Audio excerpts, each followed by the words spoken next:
Sebagai juragan sate paling disegani di pasar malam Tanjung Sari, aku terbiasa membuat orang menunduk hanya dengan satu tatapan. Tapi malam itu, seorang tukang urut keliling berani menatapku balik, tanpa takut, tanpa kagum. Dan sejak detik itu, bukan cuma arang yang menyala, hidupku ikut terbakar. Namaku Ratna Wijayanti. 3 gerobak sate, belasan pegawai, dan antrean panjang setiap malam adalah bukti bahwa aku tidak main-main soal usaha. Setelah ditinggal suami 3 tahun lalu, aku berdiri sendiri. Keras, tegas, tak butuh siapa-siapa. Sampai Danu datang. Ia membuka tikar kecil di sudut pasar, menawarkan urut saraf di tengah hiruk-pikuk dangdut dan asap sate. Saat aku lewat, ia berdiri sopan. "Selamat malam, Bu." Suaranya rendah, tenang. Tatapannya lurus, dan untuk pertama kalinya setelah lama, aku merasa tidak sepenuhnya kebal. Sejak malam itu, aku mencoba bersikap biasa saja. Pasar malam tetap ramai, asap sate tetap mengepul, dan antrean tetap panjang. Tapi entah kenapa, setiap kali lewat sudut lapangan, mataku selalu mencari tikar kecil milik Danu. Malam itu bahuku terasa kaku, tangan seperti mati rasa karena membolak-balik ratusan tusuk sate. Tanpa banyak pikir, aku duduk di tikarnya. "Berapa?" tanyaku singkat. "Seikhlasnya, Bu," jawabnya tenang. Tangannya mulai memijat bahuku, kuat tapi terkontrol, tidak berlebihan. "Capek ya?" tanyanya pelan. Aku tidak menjawab. Tapi dadaku terasa aneh. Sudah lama tidak ada yang menanyakan kabarku tanpa maksud tersembunyi. Di tengah musik dangdut dan tawa pembeli, aku duduk diam. Untuk pertama kalinya setelah bertahun-tahun berdiri sendiri, aku merasa ada seseorang yang melihatku bukan sebagai juragan sate, tapi sebagai perempuan yang lelah.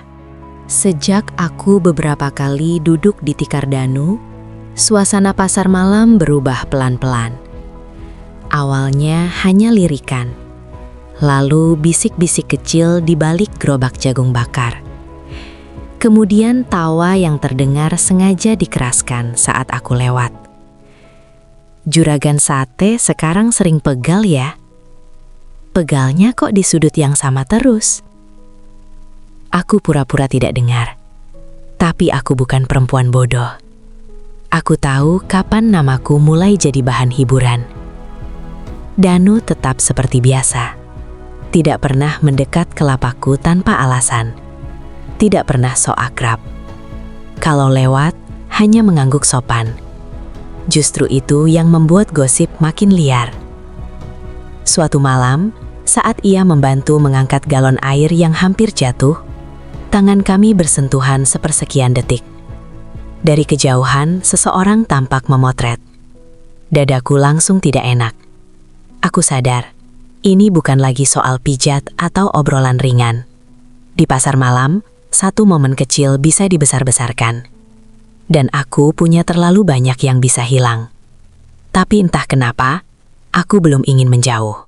Malam itu hujan turun tanpa aba-aba. Lampu pasar malam berpendar buram, musik dangdut mendadak terhenti, pembeli berlarian mencari tempat berteduh. Aku dan pegawaiku panik menutup gerobak sate dengan terpal. Angin kencang hampir merobohkan tenda. Tiba-tiba Danu muncul, memegang tiang yang nyaris tumbang. "Kita tahan bareng, Bu," teriaknya di tengah hujan. Kami berdiri berhadapan, terlalu dekat. Air menetes dari rambutnya. Nafasku terasa hangat di udara dingin. Tangannya mencengkram tiang, tepat di samping tanganku. Detik itu terasa lebih lama dari seharusnya. Aku sadar beberapa orang belum pergi. Beberapa masih berteduh dan melihat. Keesokan paginya, pasar belum sepenuhnya buka ketika ponselku bergetar.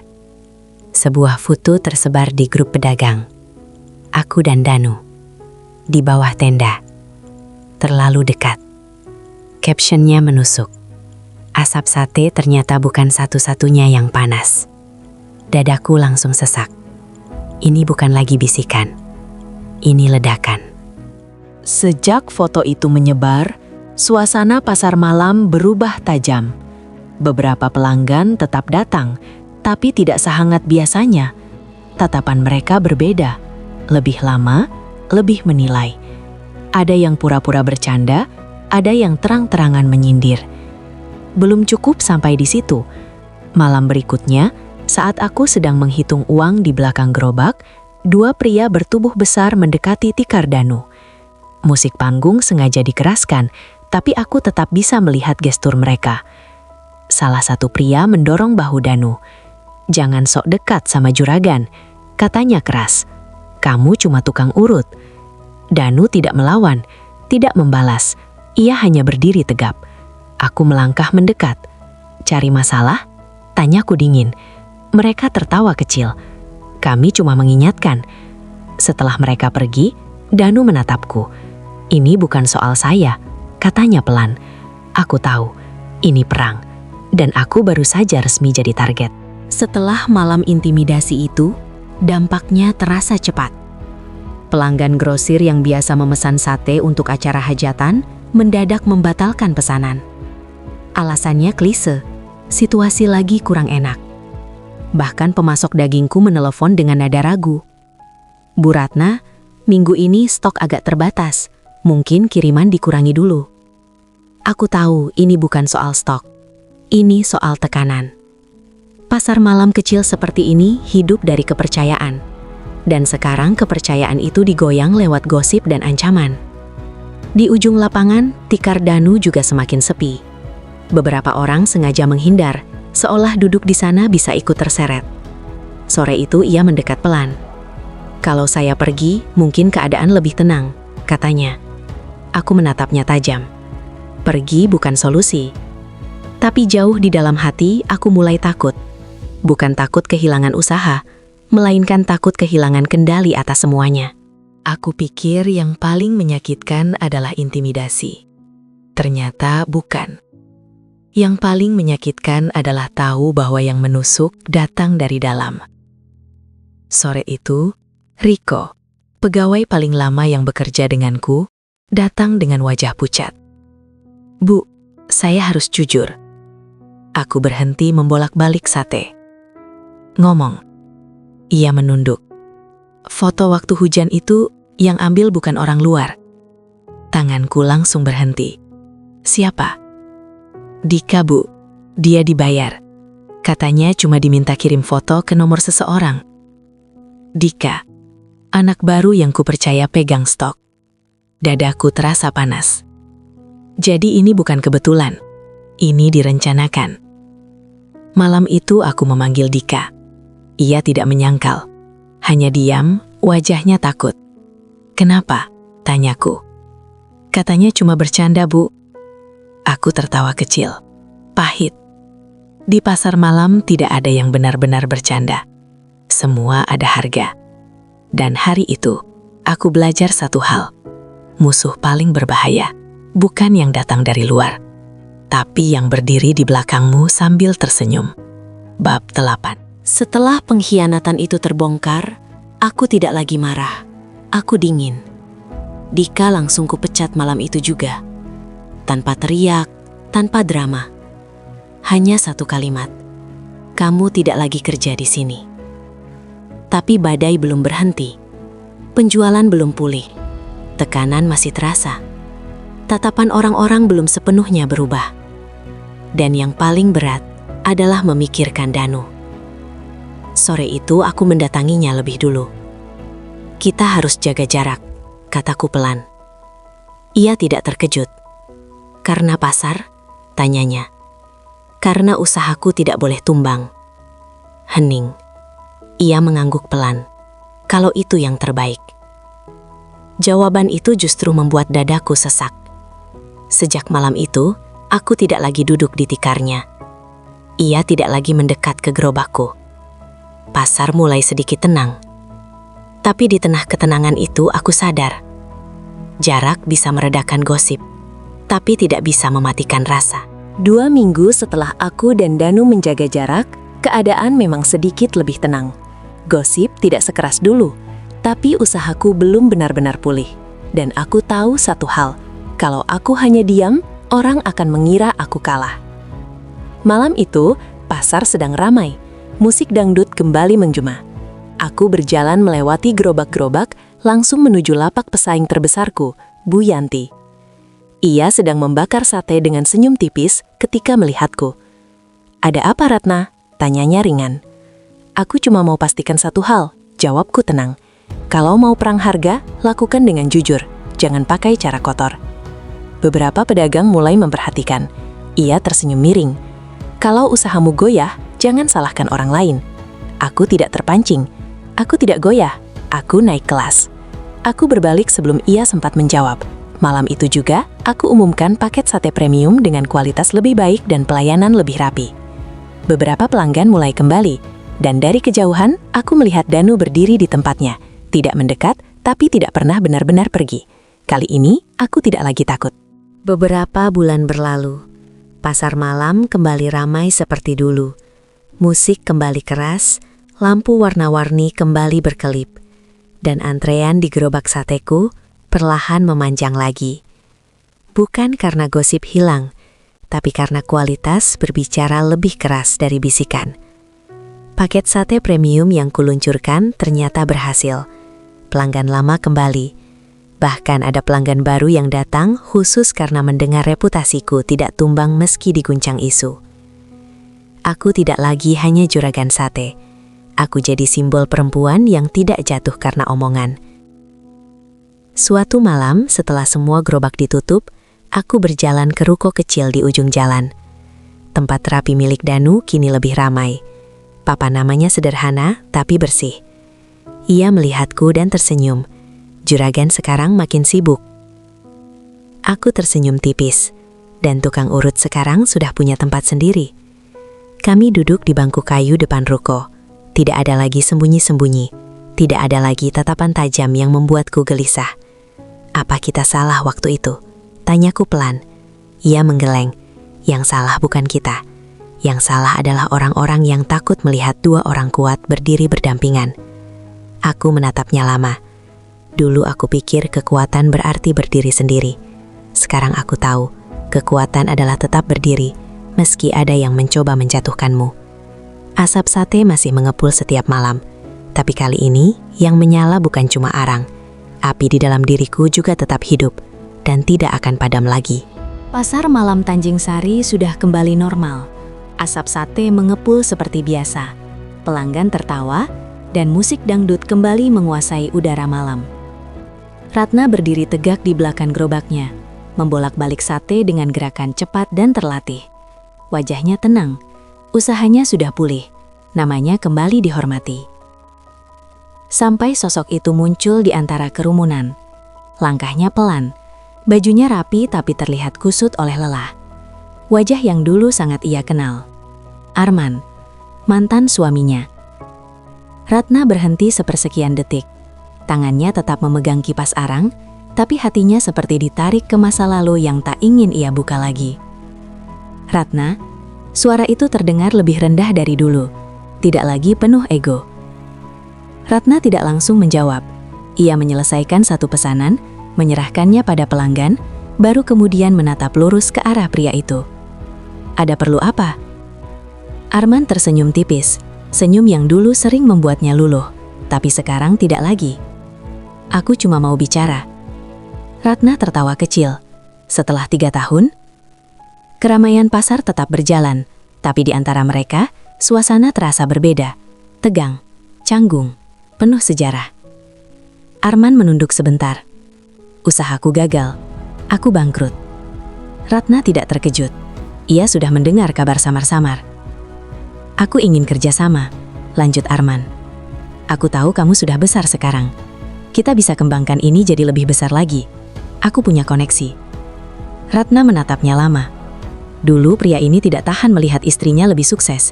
Sekarang ia datang membawa kata kerjasama.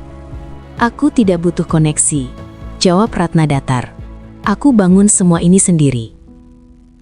Arman menarik nafas panjang. "Kita pernah jadi tim. Kita pernah." Ratna menegaskan.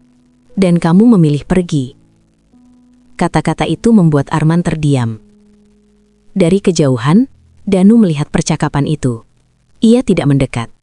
Hanya berdiri di depan ruko terapinya, memperhatikan dengan tenang. Tapi dadanya terasa tidak nyaman. Ratna sadar tatapan Danu. Dan untuk pertama kalinya sejak lama, ia merasa situasi ini bukan hanya tentang masa lalu, tapi juga tentang masa depan. Arman melangkah lebih dekat. Aku berubah, Ratna. Ratna menggeleng pelan. Orang bisa berubah, tapi kepercayaan tidak selalu kembali. Angin malam meniup asap sate ke arah mereka. Lampu warna-warni pasar berkelip, seolah tak peduli pada drama yang sedang terjadi. Aku cuma minta kesempatan, kata Arman lirih. Ratna menatap lurus, kali ini tanpa amarah, hanya ketegasan. Aku sudah memberi kesempatan waktu itu. Sekarang aku memberi kesempatan untuk diriku sendiri. Ia berbalik, kembali ke gerobaknya. Arman berdiri beberapa detik, lalu pergi tanpa suara. Dari seberang, Danu tetap diam. Ratna bisa merasakan ada jarak tipis yang tiba-tiba muncul. Bukan karena kata-kata, tapi karena kehadiran masa lalu yang tak diundang. Dan malam itu, Ratna menyadari satu hal. Badai lama mungkin sudah berlalu, tapi anginnya bisa kembali kapan saja. Kehadiran Arman semalam masih menggantung di pikiran Ratna. Ia berusaha terlihat biasa saja di balik gerobaknya, membakar sate seperti tak terjadi apa-apa. Tapi di dalam ada sesuatu yang belum benar-benar tenang. Belum selesai satu masalah, sore itu masalah lain datang. Seorang wanita berhenti di depan ruko terapi Danu. Ratna melihatnya dari kejauhan.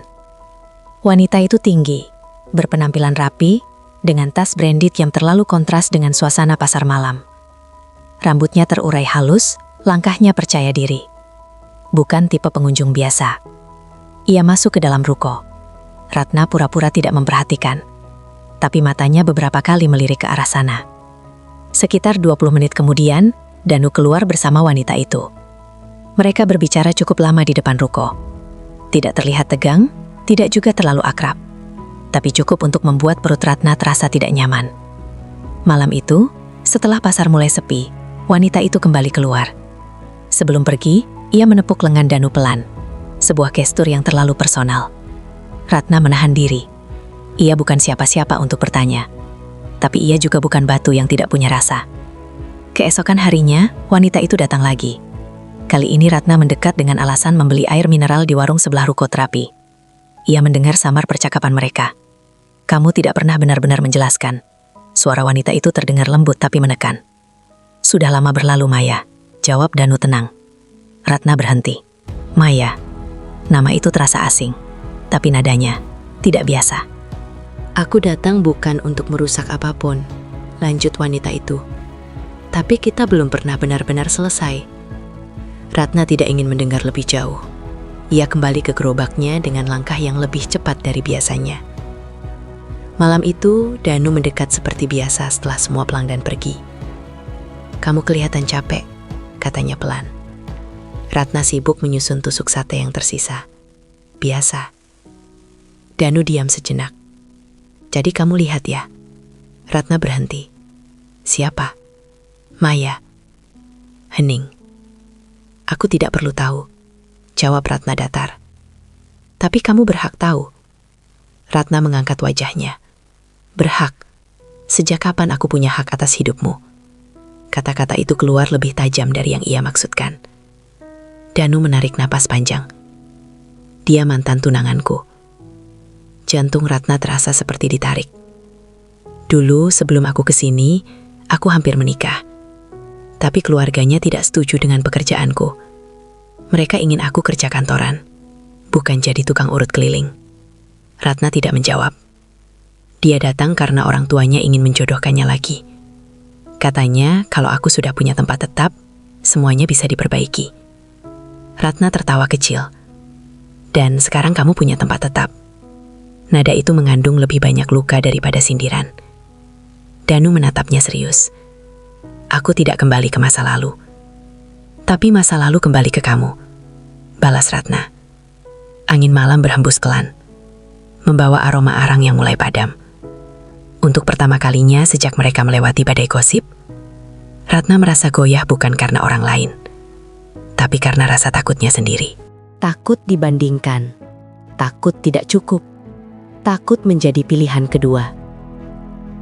Aku tidak minta kamu percaya begitu saja, kata Danu pelan. Tapi aku juga tidak pernah memberi alasan untuk ragu. Ratna menunduk. Ia perempuan yang bisa menghadapi preman, pesaing bisnis, bahkan mantan suami tanpa gemetar. Tapi menghadapi kemungkinan kehilangan seseorang yang belum resmi ia miliki, jauh lebih menakutkan. Dan malam itu, di bawah lampu warna-warni pasar yang mulai redup, Ratna sadar. Badai kali ini bukan datang dari luar, tapi dari dalam hatinya sendiri. Bab 3. 600 kata. Sejak kemunculan Maya, ada sesuatu yang berubah di dalam diri Ratna. Ia tetap berdiri tegak di balik gerobak sate, tetap tegas memberi instruksi pada pegawai, tetap tersenyum pada pelanggan tetap. Tapi di sela-sela kesibukan itu, matanya sering tanpa sadar mencari ke arah ruko terapi Danu. Dan hampir setiap sore, Maya datang. Kadang membawa kopi, kadang membawa makanan kecil, kadang hanya duduk berbicara lama. Ratna mencoba meyakinkan dirinya sendiri, itu bukan urusannya. Tapi semakin ia mencoba tidak peduli, semakin jelas rasa itu tumbuh. Cemburu, dan ia benci mengakuinya. Suatu malam, saat pasar sedang ramai, Ratna melihat sesuatu yang membuat dadanya mengencang. Maya tertawa, Danu ikut tersenyum. Lalu untuk sepersekian detik, tangan mereka bersentuhan saat mengambil gelas minum. Tidak lama, tidak dramatis, tapi cukup. Ratna membalik sate terlalu cepat hingga beberapa potong gosong. "Bu, apinya kebesaran," tegur pegawainya. Ratna tersentak. "Fokus saja ke kerjaanmu." Nada suaranya lebih tajam dari biasanya. Malam itu, setelah pasar mulai sepi, Danu mendekat seperti biasa. "Kamu marah?" tanyanya pelan. "Aku sibuk," jawab Ratna singkat. "Kita perlu bicara." "Kita sudah bicara." Hening sejenak. Danu menatapnya lebih lama. "Kamu berubah." Ratna akhirnya mengangkat wajah. "Aku tidak berubah. Aku hanya tidak mau jadi bodoh." "Maksudmu?" Ratna menarik napas dalam. "Aku tidak mau jadi perempuan yang merasa punya sesuatu, padahal belum tentu miliknya." Kata-kata itu membuat Danu terdiam. "Kalau kamu masih punya urusan dengan masa lalumu, selesaikan. Jangan setengah-setengah," lanjut Ratna. "Sudah selesai," jawab Danu tegas. "Belum," Ratna memotong. "Kalau sudah selesai, dia tidak akan datang berulang-ulang." Angin malam bertiup pelan, membuat lampu warna-warni bergoyang halus. Danu melangkah lebih dekat. Dia datang karena ingin memperbaiki sesuatu yang sudah lama hilang. Tapi aku tidak ingin memperbaikinya. "Lalu kenapa kamu biarkan dia duduk lama di sana?" tanya Ratna. Suaranya mulai bergetar tipis. "Karena akhirnya, ia tidak lagi bisa berpura-pura." Danu menatapnya lurus. "Karena aku tidak mau lari dari masa lalu. Tapi itu bukan berarti aku kembali." Ratna menunduk. "Ratna," suara Danu lebih lembut sekarang. "Apa kamu takut kehilangan aku?" Pertanyaan itu seperti menampar langsung ke titik paling dalam. Ratna tertawa kecil, pahit. "Aku tidak takut kehilangan siapapun," jawabnya cepat. Tapi bahkan ia sendiri tahu, itu tidak sepenuhnya benar. Danu menghela napas. "Aku tidak pernah minta kamu bergantung. Aku hanya minta kamu percaya." "Percaya itu mahal," balas Ratna. "Dan aku sudah pernah rugi besar karena percaya." Nama Arman tidak disebut, tapi keduanya tahu maksudnya. Beberapa detik mereka berdiri dalam diam. Akhirnya Danu berkata pelan, "Kalau kamu ingin aku menjauh darinya, aku akan lakukan." Ratna menggeleng cepat. "Jangan. Aku tidak mau jadi alasan kamu memutuskan sesuatu." "Lalu apa yang kamu mau?" Ratna menatapnya lama. Untuk pertama kalinya, wajahnya tidak lagi sekeras biasanya. Ada keraguan, ada luka lama yang belum sembuh. "Aku cuma mau tahu, kalau aku berdiri di sampingmu, aku bukan pilihan kedua." Kalimat itu akhirnya keluar. Danu mendekat satu langkah lagi, tidak menyentuh. Hanya cukup dekat untuk memastikan ia didengar jelas. "Kamu tidak pernah jadi pilihan kedua." Malam itu, Ratna tidak langsung merasa lega, karena cemburu bukan sesuatu yang hilang hanya dengan satu jawaban. Tapi setidaknya, untuk pertama kalinya ia berani mengakui. Ia peduli. Dan itu membuat semuanya terasa lebih berbahaya dari sebelumnya. Belum selesai urusan Maya, pasar malam kembali diguncang kabar baru. Sebuah restoran sate modern akan dibuka hanya 500 meter dari lapak Ratna. Bangunannya permanen, ber-AC, dengan parkiran luas dan papan nama besar menyala terang, Sate Bara Nusantara. Kabar itu menyebar cepat. Konsep premium, investor dari kota, targetnya kelas menengah ke atas. Ratna membaca spanduk promosi yang dipasang di jalan masuk pasar dengan wajah datar. Tapi di dalam, ia tahu ini bukan kebetulan. Beberapa hari kemudian, ia melihat sosok yang membuat dadanya mengeras. Arman berdiri di depan restoran baru itu, berbicara serius dengan seorang pria berjas rapi. Ratna tidak perlu diberitahu untuk mengerti. Ini bukan hanya restoran baru, ini pesan. Malamnya, pelanggan mulai bertanya, "Bu Ratna sudah lihat restoran baru itu? Katanya tempatnya nyaman banget. Harganya memang lebih mahal, tapi katanya dagingnya impor." Ratna tersenyum tipis. "Silahkan dicoba. Di sini tetap pakai resep lama, tidak berubah." Tapi dalam hati, ia mulai menyusun ulang strategi. Ini bukan perang gosip, ini perang bisnis sungguhan. Beberapa hari setelah pembukaan, restoran itu ramai. Media lokal meliput, foto-foto beredar di media sosial. Dan yang paling menyakitkan, salah satu pegawai lama Ratna mengundurkan diri mendadak. "Maaf Bu, saya dapat tawaran lebih baik." Ratna tidak menahan, ia hanya mengangguk. Tapi ketika malam tiba dan ia berdiri sendiri di belakang gerobak, ia sadar, tekanan kali ini jauh lebih besar dari sebelumnya. Danu datang mendekat, membaca situasi dari jauh. "Kamu sudah tahu?" tanyanya pelan. Ratna mengangguk. "Sudah. Apa rencanamu?" Ratna menatap asap sate yang naik perlahan ke udara malam. "Aku tidak akan menurunkan harga," katanya tegas. "Aku tidak akan ikut panik." Danu memperhatikannya. "Lalu?" Ratna tersenyum tipis. "Aku naik level." Keesokan harinya, Ratna mulai bergerak cepat. Ia memperbaiki tampilan lapak, menambah pencahayaan, membuat papan menu baru yang lebih rapi, menambahkan paket keluarga, dan layanan pesan antar sederhana lewat aplikasi. Pegawainya kaget melihat energinya. "Bu tidak takut pelanggan pindah?" tanya salah satu dari mereka. Ratna menjawab singkat, "Kalau kualitas kita kuat, pelanggan akan kembali." Sementara itu, dari kejauhan, Arman sesekali memperhatikan lapaknya. Tatapan mereka sempat bertemu. Tak ada senyum, tak ada sapaan. Hanya perang riam yang belum selesai. Malam itu, Ratna dan Danu duduk sebentar di bangku kayu depan ruko. "Kamu capek?" kata Danu. Ratna tertawa kecil. "Aku sudah terbiasa capek."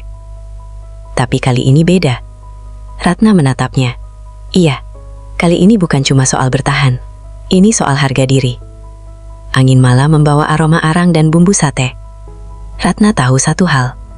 Restoran baru itu mungkin lebih modern, lebih terang, lebih megah. Tapi ia punya sesuatu yang tidak bisa dibeli investor manapun. Reputasi. Dan api yang tidak pernah padam. Perang baru telah dimulai, dan Ratna tidak berniat kalah. Restoran Sate Bara Nusantara makin ramai setiap malam. Parkirannya penuh. Lampu-lampunya terang menyilaukan. Media sosial mereka aktif. Promosi diskon berseliweran. Dan beberapa food vlogger mulai datang meliput. Ratna tidak tinggal diam. Ia bekerja lebih lama dari biasanya. Datang lebih awal, pulang paling akhir. Mengawasi kualitas daging. Memastikan bumbu tidak berubah sedikit pun. Tapi semakin ia sibuk, semakin jarang ia duduk berbincang dengan Danu. Bukan karena marah, bukan karena cemburu lagi, tapi karena pikiran Ratna kini penuh strategi. Suatu malam, Danu datang dengan 2 gelas teh hangat. "Kamu belum makan dari tadi," katanya pelan. Ratna tetap fokus menghitung stok. "Nanti saja." "Kamu selalu bilang nanti." Ratna berhenti sejenak, lalu menghela napas. Sekarang bukan waktu santai. Danu duduk di bangku kecil dekat gerobak. Aku tidak minta santai. Aku cuma tidak mau kamu hadapi semuanya sendirian. Kalimat itu terdengar tulus. Tapi entah kenapa, Ratna justru merasa terpojok. Aku sudah terbiasa sendiri, jawabnya. Itu bukan berarti kamu harus terus begitu. Hening. Ratna sadar nada suaranya mulai berubah lebih dingin dari yang ia maksudkan. Ini perang bisnis, Dan, katanya pelan tapi tegas. Bukan drama perasaan. Danu menatapnya cukup lama. Aku tidak pernah anggap kamu drama. Lalu, tapi aku merasa makin jauh. Kata-kata itu menggantung di udara malam. Ratna menunduk, ia tahu jarak itu ada. Ia merasakannya juga. Tapi mengakuinya berarti mengakui kelemahannya. Aku cuma fokus, katanya akhirnya. Danu berdiri pelan. Fokus boleh. Tapi jangan sampai kehilangan yang kamu perjuangkan. Ratna terdiam. Malam itu mereka tidak duduk lama seperti biasa. Tidak ada obrolan ringan, tidak ada tawa kecil. Hanya dua orang yang sama-sama kuat, tapi sama-sama keras kepala. Beberapa hari berikutnya, situasi makin padat. Ratna mulai mengurus rencana membuka kedai permanen kecil di dekat pasar. Ia sibuk survei lokasi, menghitung modal, bertemu pemasok baru. Danu membantu diam-diam. Mengangkat barang, mengecat dinding, memperbaiki instalasi listrik ruko yang akan dipakai bersama. Tapi mereka jarang benar-benar bicara dari hati ke hati. Hubungan mereka tidak rusak, tapi tidak sehangat dulu. Dan di sela kesibukan itu, Maya kembali datang satu sore. Ratna melihatnya lagi. Untuk sesaat, rasa lama itu muncul. Tapi kali ini, bukan cemburu yang paling kuat, melainkan kelelahan. Kelelahan menghadapi persaingan, tekanan, dan rasa takut kehilangan. Semuanya sekaligus. Malam itu, saat pasar hampir tutup, Ratna berdiri sendiri di belakang gerobak, menatap lampu-lampu yang mulai dimatikan satu persatu. Ia sadar satu hal. Perang bisnis bisa ia hadapi dengan strategi. Tapi perang di dalam hati tidak selalu bisa ia menangkan dengan logika. Dan jika ia tidak hati-hati, jarak yang kini terasa kecil bisa berubah jadi jurang yang sulit diseberangi. Tekanan belum selesai. Ketika Ratna merasa sudah mulai menemukan ritme baru, pukulan berikutnya datang lebih halus, tapi jauh lebih berbahaya. Suatu sore, pelanggan lama datang dengan wajah ragu. Bu Ratna, maaf ya, saya kemarin coba restoran baru itu. Ratna tersenyum profesional. Bagaimana rasanya? Pelanggan itu menelan ludah. Bumbunya mirip sekali. Tangan Ratna yang sedang menusuk daging berhenti. Mirip sekali. Itu bukan kebetulan. Malam itu Ratna memanggil semua pegawai lama yang tersisa. Ia tidak marah, tidak berteriak. Ia hanya bertanya pelan. Siapa yang pernah pegang racikan lengkap bumbu? Beberapa saling pandang. Satu nama muncul. Budi. Pegawai senior yang 2 minggu lalu pindah ke restoran baru. Ratna duduk perlahan. Budi bukan pegawai biasa. Ia orang yang pernah ia percaya masuk dapur racikan. Resep bumbu sate Ratna bukan resep umum. Itu warisan ibunya. Takaran rempahnya spesifik, campurannya khas. Dan sekarang, dipakai orang lain. Malam itu Ratna tidak bisa tidur. Ia duduk di dapur kecil rumahnya, menatap toples-toples rempah. Danu datang pagi-pagi ketika melihat lampu rumahnya masih menyala. "Kamu belum tidur?" tanyanya pelan. Ratna menggeleng. "Mereka pakai resepku." Danu tidak perlu bertanya siapa. "Kamu yakin?" Bumbunya terlalu mirip. Hening sejenak. "Apa kamu mau tuntut?" tanya Danu. Ratna tersenyum tipis. Ini pasar malam, Dan, bukan ruang sidang. Lalu ia berdiri. Wajahnya bukan wajah perempuan patah, melainkan wajah perempuan yang baru saja memutuskan sesuatu. "Kalau mereka pakai resep lamaku," katanya tenang, aku buat resep baru. Danu terdiam. Ratna mengambil satu toples rempah dan membukanya. Resep bisa dicuri, tapi rasa bisa berkembang. Hari itu Ratna tidak membuka lapak seperti biasa. Ia bereksperimen di dapur, menambah sedikit gula aren, mengubah proporsi ketumbar, menambahkan sentuhan jeruk nipis di akhir. Beberapa kali gagal, beberapa kali terlalu tajam. Tapi sore menjelang maghrib, ia menemukan satu rasa yang membuatnya tersenyum. Malam itu, ia menempel papan kecil di gerobak. Menu baru, sate bara asli Ratna, resep edisi spesial. Pelanggan penasaran mencoba. Beberapa mengangguk puas. Ini beda, Bu. Lebih nendang, lebih harum.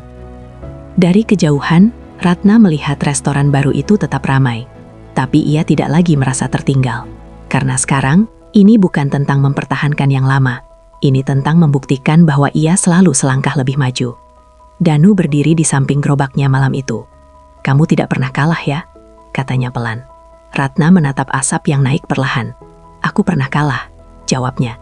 "Tapi aku tidak pernah berhenti." Dan di bawah langit pasar malam yang penuh lampu warna-warni, perang resep berubah menjadi perang harga diri. Kali ini, Ratna tidak hanya bertahan, ia menyerang dengan caranya sendiri. Menu baru Ratna meledak lebih cepat dari yang ia kira. Pelanggan lama kembali.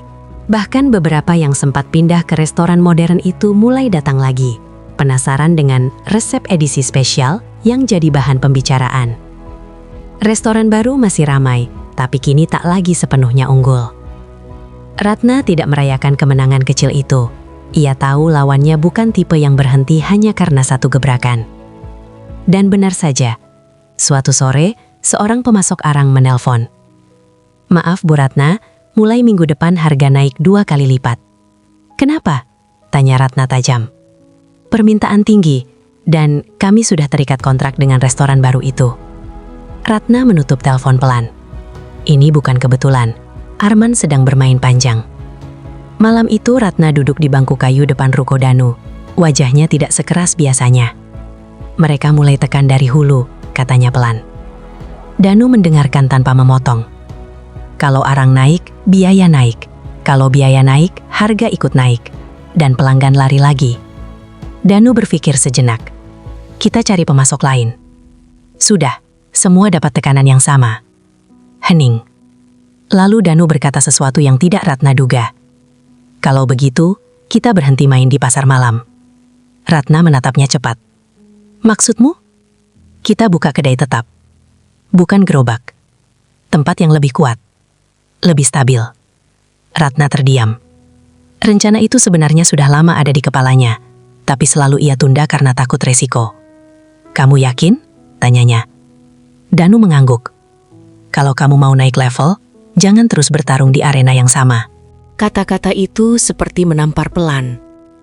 Ratna sadar, selama ini ia hanya bertahan dan membalas, tapi belum benar-benar melompat. 2 minggu berikutnya, keputusan besar diambil. Ratna menjual satu gerobak lamanya untuk tambahan modal. Ia menyewa ruko kecil di dekat jalan utama. Tidak terlalu dekat dengan restoran pesaing, tapi cukup strategis. Renovasi dimulai. Danu turun tangan langsung. Mengecat dinding, memasang papan nama, membantu angkat meja dan kursi. Tidak ada romantisme berlebihan, hanya kerja. Tapi di balik kerja keras itu, ada sesuatu yang kembali terasa hangat. Suatu malam, setelah mereka selesai mengecat hingga larut, Ratna duduk di lantai ruko yang masih berbau cat. "Kamu tahu kenapa aku takut buka kedai?" tanyanya tiba-tiba. Danu duduk di sampingnya. "Karena kalau gagal, jatuhnya lebih sakit," jawabnya. Ratna tersenyum tipis. "Iya." Danu menoleh. "Tapi kalau berhasil, kamu tidak lagi sekadar juragan pasar malam." Ratna memandangi ruangan kosong itu. Untuk pertama kalinya, ia melihat bukan hanya ancaman, tapi peluang. Sementara itu, dari kejauhan, Arman mendapat kabar bahwa Ratna akan membuka kedai tetap. Ia tidak tersenyum. Karena kini ia sadar, Ratna bukan lagi perempuan yang bisa ditekan lewat gosip, resep, atau pemasok. Ia sedang tumbuh, dan pertumbuhan itu jauh lebih berbahaya bagi pesaingnya. Malam itu, Ratna berdiri di tengah ruko setengah jadi. Asap sateku tidak akan berhenti di pasar malam, katanya pelan. Danu tersenyum. Dan untuk pertama kalinya setelah sekian lama, mereka tidak merasa sedang bertahan. Mereka sedang melangkah maju. Renovasi ruko berjalan cepat. Papan nama baru terpasang. Sate Ratna, bara asli sejak 2004. Tulisan itu sederhana, tapi penuh sejarah. Setiap hari Ratna datang lebih pagi, mengawasi tukang, menghitung pengeluaran, menekan biaya seminimal mungkin. Modalnya bukan tanpa resiko. Ia menjual satu gerobak lama, menguras tabungan, bahkan menggadaikan sebagian perhiasan yang dulu ia simpan sebagai cadangan darurat. Ini bukan lagi sekadar usaha, ini pertaruhan. Danu hampir selalu ada, mengangkat semen, mengecat ulang tembok yang kurang rata, memasang lampu gantung sederhana agar suasana hangat. Tapi di tengah kesibukan itu, sesuatu yang kecil mulai retak. Ratna terlalu fokus. Setiap keputusan ingin ia ambil sendiri. Setiap detail ia kontrol. Setiap kritik ia potong sebelum selesai didengar. Suatu sore, Danu mengusulkan sesuatu. Bagaimana kalau kita tambahkan menu minuman tradisional? Es gula aren atau wedang jahe? Supaya beda dari restoran modern itu. Ratna tidak langsung menjawab. Ia sedang menatap daftar pengeluaran. Kita fokus dulu ke sate, katanya singkat. Justru karena fokus sate, minuman khas bisa jadi pendamping kuat. Aku sudah hitung semuanya dan, potong Ratna. Jangan tambah resiko. Nada suaranya datar, terlalu datar. Danu terdiam. Ia tidak marah, tapi ia merasa tidak lagi dilibatkan. Malamnya mereka pulang tanpa banyak bicara. Beberapa hari kemudian, restoran pesaing membuat langkah baru. Mereka memasang banner besar di jalan utama. Diskon Grand Reopening. Gratis minuman untuk 100 pelanggan pertama. Ratna melihat banner itu dari kejauhan. Ia tidak panik. Tapi ia tahu ini bukan kebetulan. Mereka tahu kedai barunya akan segera buka. Tekanan itu terasa. Malam sebelum pembukaan, Ratna hampir tidak tidur. Ia duduk sendiri di ruko yang sudah hampir selesai. Meja-meja tertata, dinding bersih, bau kayu baru masih terasa. Danu datang membawa 2 bungkus nasi. Kamu belum makan lagi? Ratna tersenyum tipis. Nanti saja. Kamu selalu bilang nanti. Kalimat itu terdengar familiar. Ratna menoleh. Aku cuma ingin semuanya sempurna. Tidak ada yang sempurna, jawab Danu pelan. Yang ada cuma cukup. Ratna menatapnya lama. Kamu takut ya? Tanya Danu. Ratna terdiam beberapa detik. Aku tidak takut kalah dari mereka, katanya akhirnya. Aku takut kalau semua ini gagal, dan kamu menyesal berdiri di sampingku. Danu terkejut. Aku tidak pernah berdiri di sampingmu karena jaminan sukses. Jawabnya tegas. Aku berdiri karena aku memilih. Kata memilih menggantung di udara. Ratna menunduk. Ia tidak sadar, dalam ketakutannya gagal, ia justru menciptakan jarak kecil. Kamu akhir-akhir ini seperti bertarung sendirian, lanjut Danu pelan. Padahal aku di sini. Ratna menghela napas panjang. Aku terbiasa sendiri dan, itu refleks. Dan refleks itu bisa membuatmu kehilangan orang yang tidak pernah berniat pergi. Hening panjang. Lampu ruko menyala redup. Ratna berjalan mendekat. Aku tidak mau kehilangan kamu, katanya jujur. Tapi aku juga tidak tahu cara berbagi beban tanpa merasa lemah. Danu tersenyum kecil. Berbagi bukan berarti lemah, itu berarti percaya. Kata itu kembali lagi, percaya. Ratna menatap ruangan yang hampir siap dibuka. Mungkin benar. Perang bisnis bisa ia hadapi dengan strategi, tapi membangun sesuatu yang lebih besar, itu butuh kepercayaan. Keesokan harinya, Pembukaan kedai berjalan sederhana. Tidak ada diskon besar, tidak ada spanduk berlebihan. Hanya papan kecil bertuliskan, "Buka hari ini." Pelanggan lama datang, tetangga sekitar ikut mampir. Beberapa bahkan memuji tempatnya yang lebih nyaman. Di tengah kesibukan itu, Ratna berdiri sebentar di belakang dapur terbuka. Melihat Danu membantu melayani minuman yang akhirnya ia setujui ditambahkan. Es gula aren buatan Danu sendiri. Ia tersenyum kecil. Retak kecil itu belum hilang sepenuhnya. Tapi setidaknya, ia tidak lagi bertarung sendirian. Dan untuk pertama kalinya, kedai itu terasa bukan hanya miliknya, melainkan milik mereka. 2 minggu setelah kedai sate Ratna resmi dibuka, suasana mulai stabil. Pelanggan lama setia datang, beberapa wajah baru ikut mencoba. Media sosial mulai ramai dengan ulasan sederhana tapi jujur. Rasa lama, tempat baru. Ratna tidak terlena. Ia tahu Arman bukan tipe yang menyerah begitu saja. Dan benar saja, suatu pagi Ratna menerima pesan dari salah satu pelanggan tetapnya. "Bu, hati-hati, ada kabar di grup warga katanya kedai ibu pakai daging tidak segar." Ratna membaca pesan itu 2 kali. Dadanya mengeras. Ia langsung menuju dapur, memeriksa stok. Semua masih dalam kondisi baik. Ia selalu ambil daging dari pemasok terpercaya. Tidak pernah main-main soal kualitas. Siang itu kabar makin meluas. Di media sosial lokal, akun anonim menulis ulasan buruk. "Hati-hati makan di sate Ratna, katanya kebersihannya kurang terjaga." Ratna tahu ini bukan pelanggan kecewa biasa, ini serangan. Dan waktunya terlalu pas, tepat ketika kedainya mulai ramai. Danu melihat wajah Ratna yang lebih tegang dari biasanya. Apa yang terjadi? Ratna menyerahkan ponselnya. Danu membaca cepat. "Ini fitnah." "Iya," jawab Ratna singkat.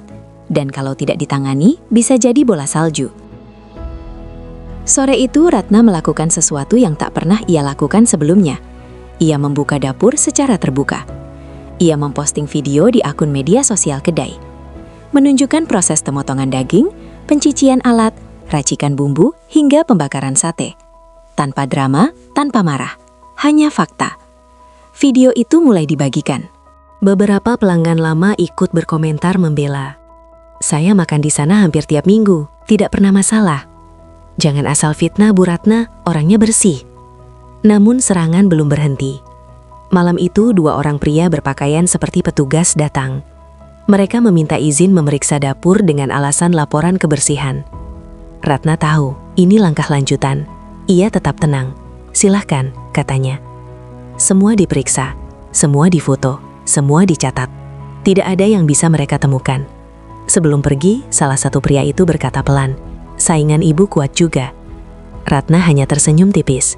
Ia tidak butuh pengakuan untuk tahu siapa dalangnya. Malam itu Danu duduk di kursi luar kedai. "Kamu tidak mau konfrontasi langsung?" tanyanya. Ratna menggeleng. "Kalau aku terpancing, aku main di permainan mereka. Lalu, aku buat permainan baru." Keesokan harinya, Ratna mengadakan sesuatu yang tak terduga. Ia mengumumkan Open Kitchen Day setiap hari Minggu.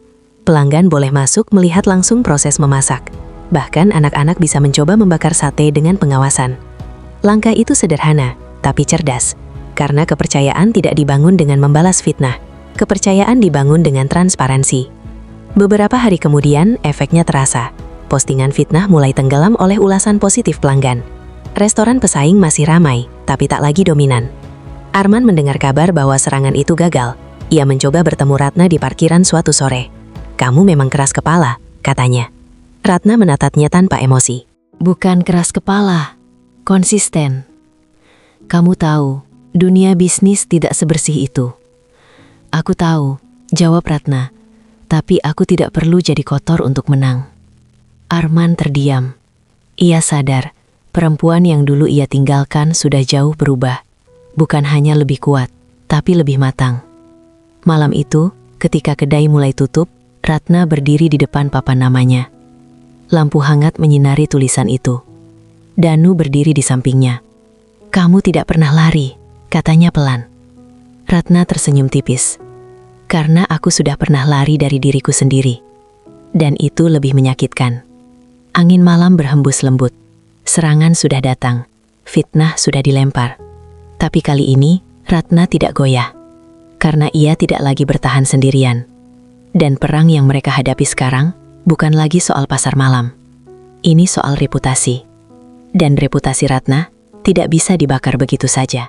3 bulan setelah serangan fitnah itu, kedai sate Ratna berdiri semakin kokoh. Tidak mewah, tidak terlalu besar, tapi selalu hangat. Lampu kuning temaram, aroma arang bercampur bumbu. Suara tawa pelanggan yang menikmati sate di meja kayu sederhana. Ratna berdiri di dapur terbuka, membakar sate seperti dulu di pasar malam.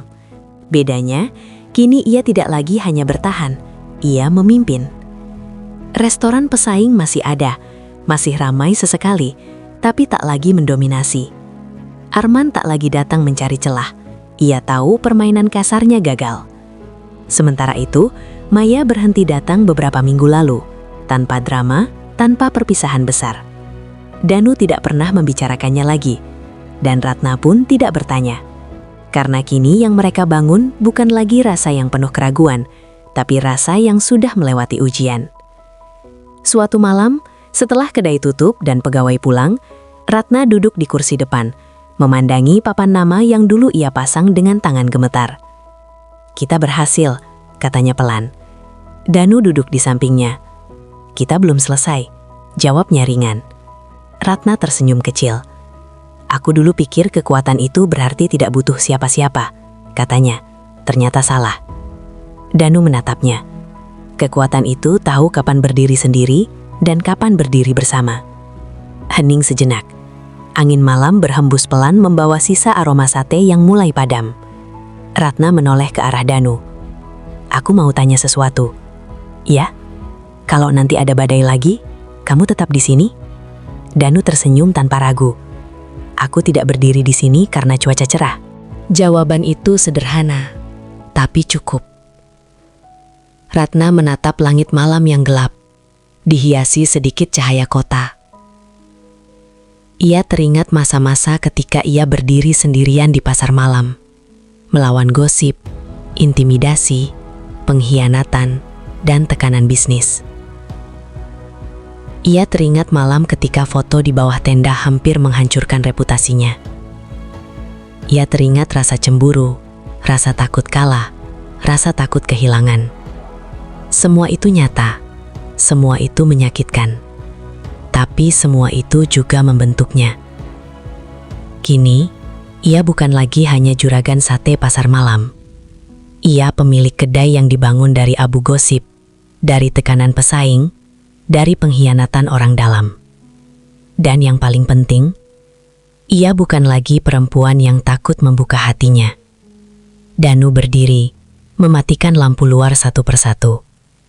"Besok kita tambah meja 2 lagi," katanya santai. "Sudah mulai penuh tiap malam."